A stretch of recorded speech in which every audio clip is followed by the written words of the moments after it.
शैलेश सही था। अब तक मुझ पर अंकित के प्यार का जादू चल चुका था।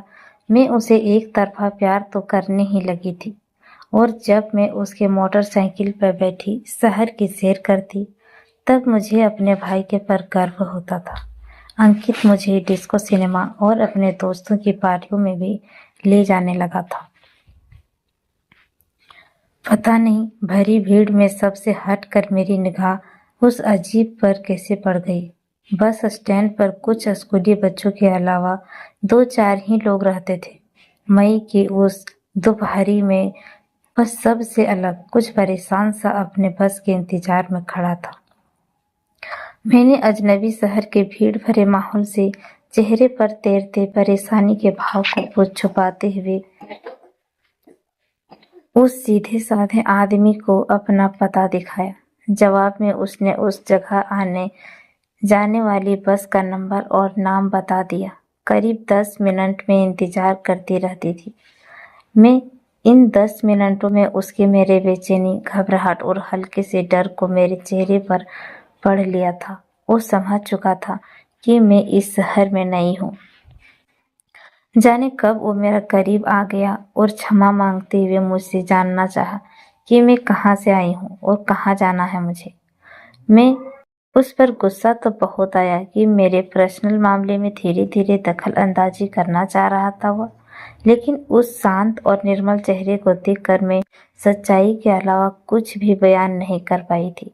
दरअसल मैं अपने छोटे से शहर से इस महानगर में नौकरी करने आई थी और एक लेडीज हॉस्पिटल खोज रही थी। 2-4 मिनटों के बाद ही एक बस मुझे मिल गई थी, और जब मेरे साथ वो शख्स भी उस बस में सवार हुआ तो मुझे लगा कि इस आदमी से पता पूछकर मैं बहुत बड़ी गलती की थी शायद। अब तो वो पीछे ही पड़ गया। मैं 20 मिनट के सफर में मुझे उसने बताया कि ये एक संजोग ही है कि वो मेरी तरह ही एक मकान की खोज में ही निकला है। हालांकि वो इसी शहर का रहने वाला है, पर उसे एक नए मकान की तलाश है, और इसी तलाश में वो मेरे इलाके की ओर जा रहा था। कुछ देर बाद वो अपना कार्ड मेरे हाथ में थमा कर जा चुका था। उसके द्वारा निर्देशित पते को भी पा गई। शैलेश से वो पहली मुलाकात मुझे आज भी ज्यों की त्यों याद है। आज बरसों बीत चुके हैं और मैं लेस की पत्नी भी बन चुकी हूँ, लेकिन शैलेश के साथ जुड़ी मेरी कुंवारी यादें आज तो महक रही है। जब मैंने अपने पापा से शैलेश को मिलवाया था तो उन्हें विश्वास ही नहीं हुआ कि उनकी चंचल व शरारती बेटी को इतना सीधा साधा और भद्र व्यक्ति कैसे पसंद आ गया। जिस लड़की ने बचपन से ही अपने पसंदीदा राजकुमार की छवि में अपने तरह की स्मार्ट, चंचल और चुलबुले व्यक्ति की कल्पना की थी, उस लड़की को एक साधारण से नैन नक्श वाले लड़के से कैसे जीत लिया। शैलेश से मिलकर पापा भी बेहद खुश हुए थे, और उन्हें यकीन हो गया था कि उनकी बेटी शैलेश के साथ वाकई में खुश रहेगी। पापा ने जब शैलेश के बारे में जानना चाहा तो मैं बताने चली गई थी। शैलेश से मेरी दूसरी मुलाकात भी जल्दी ही हो गई थी। वो मुझसे मिलने मेरे हॉस्टल आया था। उसने भी खुशी से मैं बताया कि उसे एक अच्छा मकान मिल गया था। जब तक मैं अपनी नई नौकरी और नए शहर के साथ तालमेल बैठाने की कोशिश में लग चुकी थी, शैलेश के अनुरोध पर उसने एक नए मकान के सामानों और फर्नीचर वगैरह के विषय में भी सहायता कर दिया करती थी। मैंने देखा कि शैलेश सीधी साधी चीजों में ज्यादा विश्वास करता था। तब मैं उसे साधारण साज सज्जे से हटकर नए जमाने के साथ कदम मिलाने की राय देने में नहीं चूकती थी। इस तरह वह मुझे महानगर के चकाचौंध वाली दुनिया से सावधान कराने की कोशिश करता था। मैं जिंदगी की कड़वाहट और दर्द भरी सच्चाइयों से दूर एक मौज मस्ती जिंदगी के सपने देखा करती थी। मुझे तलाश थी कि एक ऐसे हीरे की जो मुझे डिस्को पार्टी, पिकनिक आदि पर ले जाए, जो खूबसूरत हो। एक शाम शैलेश ने जब बेझिझक मुझसे कहा कि वो मुझे चाहता है और अपने घर वालों से मुझे मिलवाना चाहता है, तो मैं उसके साहस को देखकर खींच उठी थी। गुस्सा तो इतना आया था उस बेढंग आदमी से कि कहूँ कि क्या कहूँ। क्या ऐसा कहने से पहले उसने खुद की आईने में ठीक से देखा भी था? ये तो मेरी उदारता है कि मैं उस जैसे आदमी के साथ दोस्ती निभा रही हूँ, पर मैं उसे एक नेक इंसान को कोई दुख भी नहीं देख सकती थी। खुद को संभाल कर मैंने उसके प्रस्ताव को ठुकरा दिया था। उस समय शैलेश के चेहरे पर उड़े भावों को मैं पढ़ नहीं पाई थी और ना ही उसे पढ़ने में मेरी रुचि भी थी।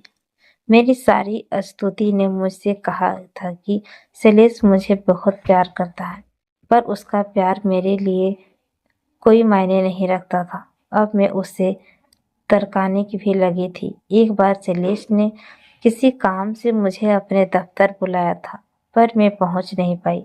बाद में शैलेश ने मुझसे पूछा था, खुशबू कल तुम मेरे दफ्तर आने वाली थी ना?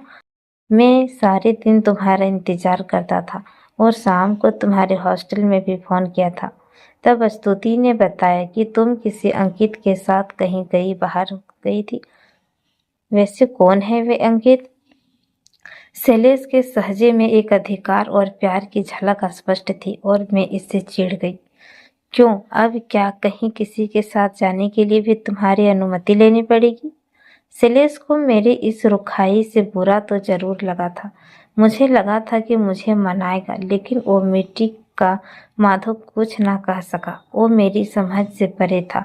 उसने बस इतना कहा था कि तुम इस शहर में नई हो, तुम्हें अभी अपने सही और गलत दोस्तों की पहचान नहीं है। रात गए किसी अजनबी के साथ? शैलेश की पूरी बात सुनने का धैर्य मुझ में ना था। मैंने उसे काटते हुए कहा, शैलेश मैं बच्ची नहीं हूँ। मैं 24 साल की हो गई हूँ और अंकित मेरे ऑफिस का दोस्त है।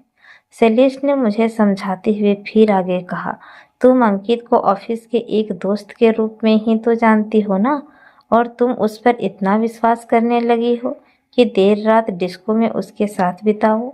और मैं एक दोस्त के रूप में इतना भी हक नहीं रखता कि मुझसे तुम कुछ पूछ सको? शैलेश सही था, पर तब तक मुझ पर अंकित के प्यार का जादू चल चुका था। मैं उसे एक तरफा प्यार तो करने ही लगी थी, और जब भी मैं उसके मोटरसाइकिल पर बैठी शहर की सैर करती, तब मुझे अपने भाई के पर गर्व होता था। अंकित मुझे डिस्को, सिनेमा, अपने दोस्तों की पार्टियों में भी ले जाने लगा था। पर दूसरी ओर शैलेश जैसे मुझसे और भी ज्यादा चिपकता जा रहा था। उसके सवाल अब मुझे बिंधने लगी थी। उसके समय बिताना अब मुझे भारी लगने लगा था। अंकित ने मुझे जल्दी ही इस लेडीज हॉस्पिटल के चार दीवारी की रोक टोक से भी मुक्ति दिलाने का इंतजाम कर लिया था। साउथ के एक महंगे अंचल में मुझे जब एक कमरे का फ्लैट किराए पर मिला, तो मैंने आज़ादी की एक गहरी सांस ली। शैलेश को बिना बताए मैंने अपना सामान लेडीज हॉस्टल से समेट लिया था। हालांकि स्तुति ने मुझे रोकने की असफल कोशिश करने के बाद शैलेश को खबर कर दी थी। शैलेश जब फ्लैट पर आया तब मैं अंकित का इंतजार कर रही थी। कुछ ही मिनटों में जब अंकित मुझे लेने आया, तब शैलेश को देखकर उसने एक रूखा सा हाथ फेंका था।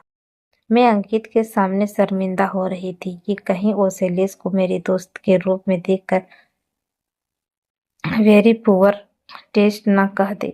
किसी तरह मैं शैलेश को विदा कर अंकित के साथ बाहर आ निकली थी। अब मैं चाहती थी कि अंकित जल्दी से अपने प्यार का इजहार कर मुझे शादी कर ले, ताकि शैलेश की शंका को मैं हमेशा के लिए दूर कर सकूं। पर अंकित अभी कुछ और मौज मस्ती करना चाहता था। उसके अनुसार शादी के बाद घर परिवार के झमेलों में उलझने के बाद घूमना फिरना कहाँ हो पाता है। इसलिए वो एक सप्ताह के लिए मुझे डायमंड हार्बर लेकर गया। वहां उसने पहले से ही एक कमरा बुक कर रखा था। दिन भर की चहल पहल के बाद रात को जब उसने एक ही कमरे में सोने की बात कही, तो मैं घबरा गई थी। मैं तब समझ पाई थी कि ऊपर से मैं चाहे लाख कोशिश कर लूं, आधुनिकता का रंगीन नकाब लगा लूं, अंदर से मैं अपने छोटे से शहर की एक भारतीय लड़की ही हूँ। मेरा दिल तब वहां से निकलना चाह रहा था, लेकिन अंकित मेरी अनुनय विनय को